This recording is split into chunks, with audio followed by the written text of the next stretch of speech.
Kirchhoff current law का नियम सीखा था। किरचॉफ ने डीसी परिपथ को हल करने के संबंधित दो नियम दिया था, जिसे कहा गया था कि किरचॉफ करंट का नियम, जिसे केसीएल के नाम से जाना जाता है।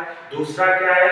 किरचॉफ वोल्टेज का नियम, जिसे केवीएल के नाम से जाना जाता है। तो मैंने कल सबसे पहला नियम सीखा था हम लोगों ने, किरचॉफ करंट लॉ, जिसे कहते हैं, जिसे एक और नाम से जाना जाता है सी फॉर करंट, और करंट को कहते हैं आवेश प्रवाह विधि को विद्युत धारा कहते हैं। इसलिए किरचॉफ के पहले नियम को आवेश संरक्षण के सिद्धांत के नाम से जाना जाता है। उसमें हमने सीखा था कि किसी भी एक जंक्शन पे आने वाली समस्त विद्युत धाराओं का बीजगणितीय योग बराबर होता है जंक्शन से बाहर जाने वाली समस्त धाराओं का बीजगणितीय योग। उस पर आधारित कल हमने एक सवाल लिखा था। आज हम लोग कुछ और सवाल सीखेंगे जो आपके कुछ एग्जाम में पूछे गए हैं। जैसे एक सवाल मैंने किया है जो यूपीपीसीएल टीजी2 में और यूपीपीसीएल जेईई में पूछा गया था।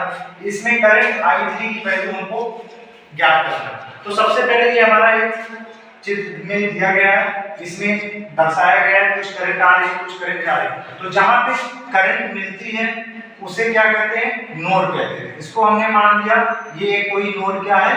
N। इस नोड को कहते हैं नोड। जहां पर दो या दो से अधिक विद्युत धारा मिलती है उसको क्या कहते हैं?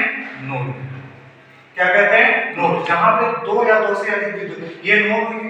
तो किरचॉफ का करंट नियम कहता है, किरचॉफ का करंट नियम कहा था कि नोड पे आने वाली यानी total incoming current eight node A, node N पे आने वाली विद्युत धारा बराबर total outgoing current eight node N। मतलब नोड की ओर आने वाली विद्युत धारा का बीजगणितीय योग और नोड से बाहर जाने वाली विद्युत धारा का योग क्या होता है? बराबर होता है। तो इस नोड पे N पे देखो कौन कौन सी धाराएं आ रही हैं? I1 आ रही है और I2 आ रही है। तो लिखेंगे I1 प्लस I2। और कोई धारा आ रही है तो बराबर लगाएंगे। नोड से बाहर कौन जा रही है? I4 और I3। हमें I3 का मान ज्ञात करना है, सारी वैल्यू यहां पे पुट करो। I1 की वैल्यू कितना है?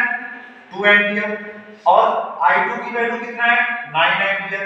I4 की वैल्यू कितना है? 4 एंपियर। और I3 की वैल्यू आपको निकालना है। अब यहां पर 9 तो 11 हो गया, यहां पर 4 प्लस I3।